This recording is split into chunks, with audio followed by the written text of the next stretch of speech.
Hey everybody, it's Matt Stevens, and this is your Matt Minute in Politics. We got a lot to talk about in a little bit of time, and you know what the topic of the day, of the week, of this month is impeachment. Public impeachment inquiry hearings have started in the House. It's been a lot, y'all. It's been a whole lot.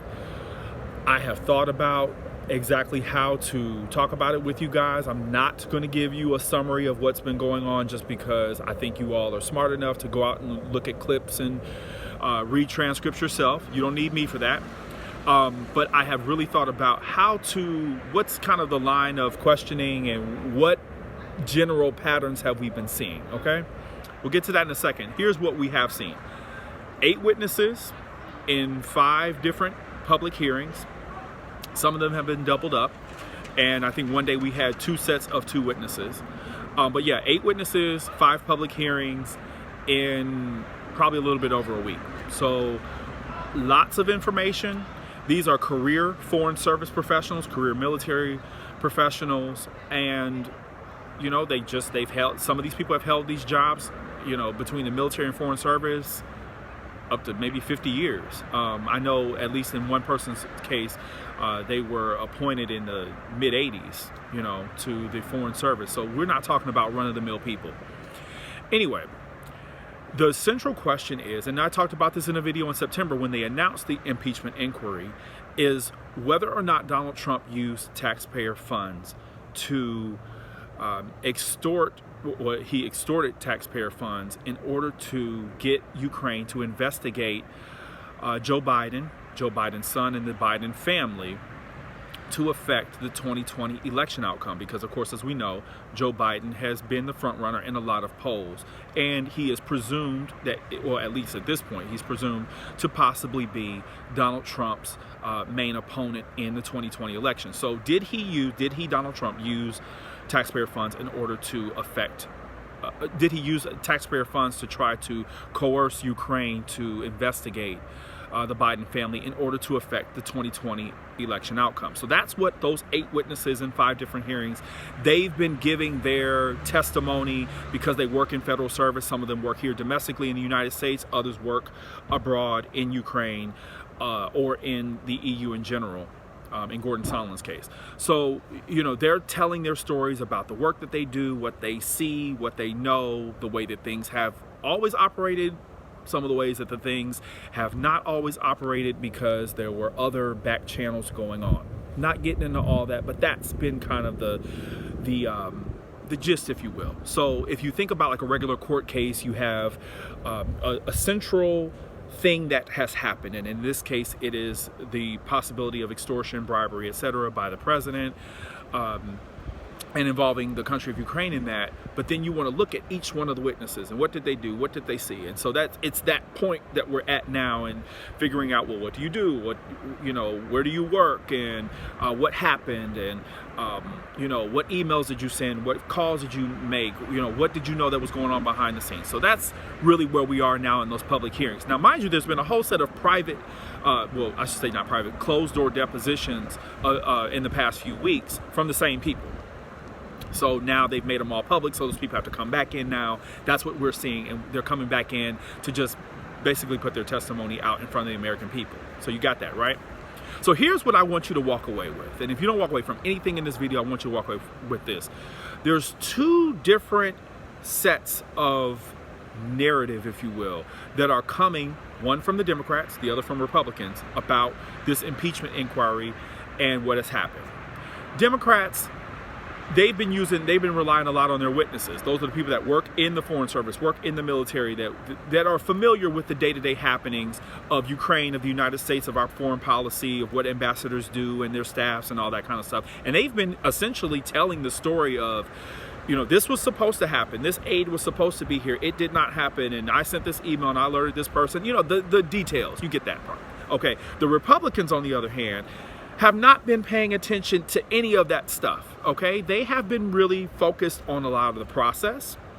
So they're trying to argue about the chairman of the committee not allowing them to call certain witnesses that they want.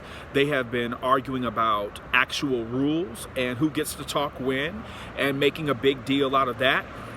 They have also been attacking the witnesses, mind you, career foreign service and military professionals.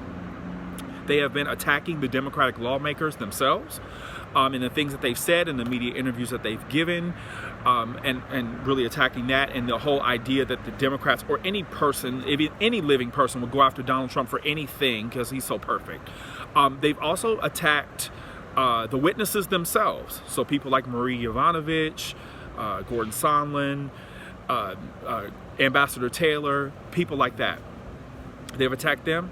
They've even attacked the media themselves. So like, I think it was day before yesterday, they had hearings, and Devin Nunes, he reads off all of these, media articles that speak ill against Donald Trump, and he enters that into the record because, yeah, we're really there to talk about what the Washington Post and the Daily Beast and the New York Times think. They're not on trial. Donald Trump is. Okay? The last thing that I think that they've been talking about, they Republicans, is corruption. They say, well, Donald Trump was trying to root out corruption in Ukraine. Follow along with me, people. This is really important. Okay, there's corruption everywhere. We get that. And there's corruption in Ukraine, and I understand that.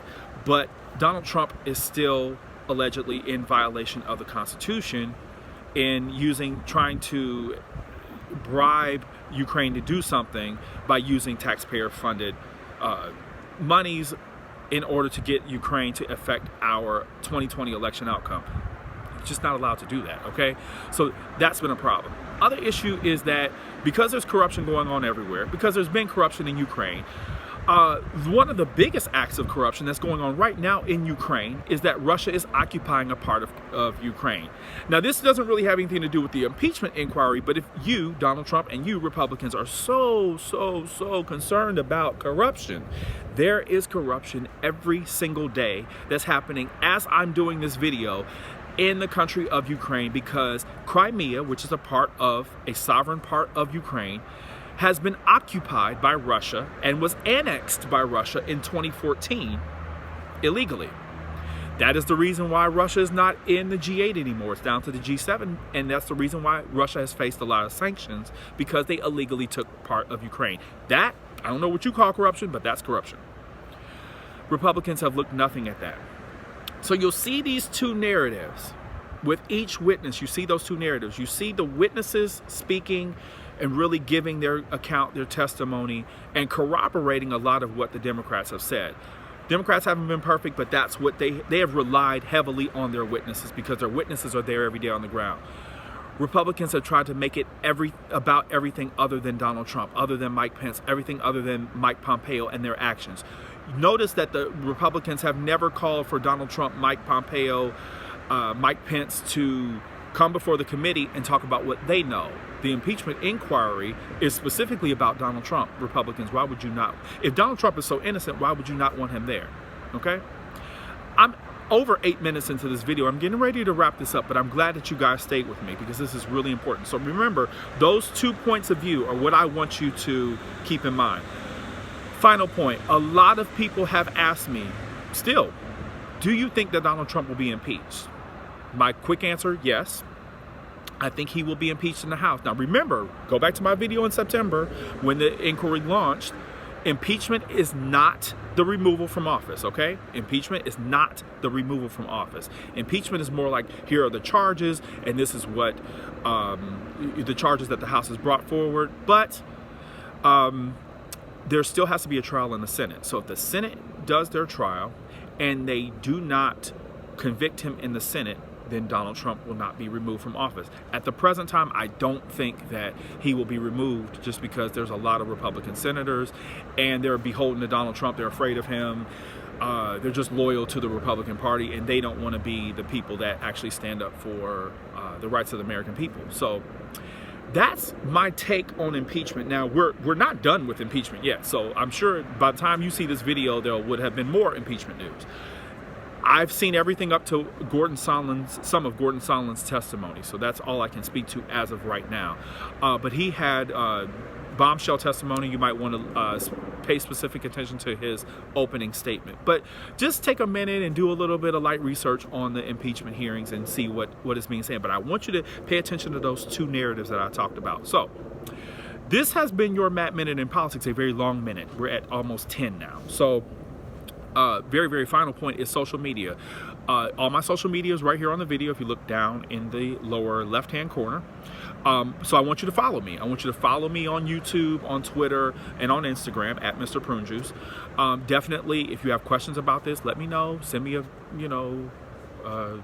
comment. Put a comment in the video, or send me a DM if you can. I would love to talk about this as this continues to evolve. Also, if you're on Twitter, follow me on Twitter, because I have been live tweeting parts of the impeachment inquiry. So I'm not going to hold you up anymore. I thank you so much for your time. Again, this is your Matt Minute in Politics. Take care, and I'll be talking with you guys very soon.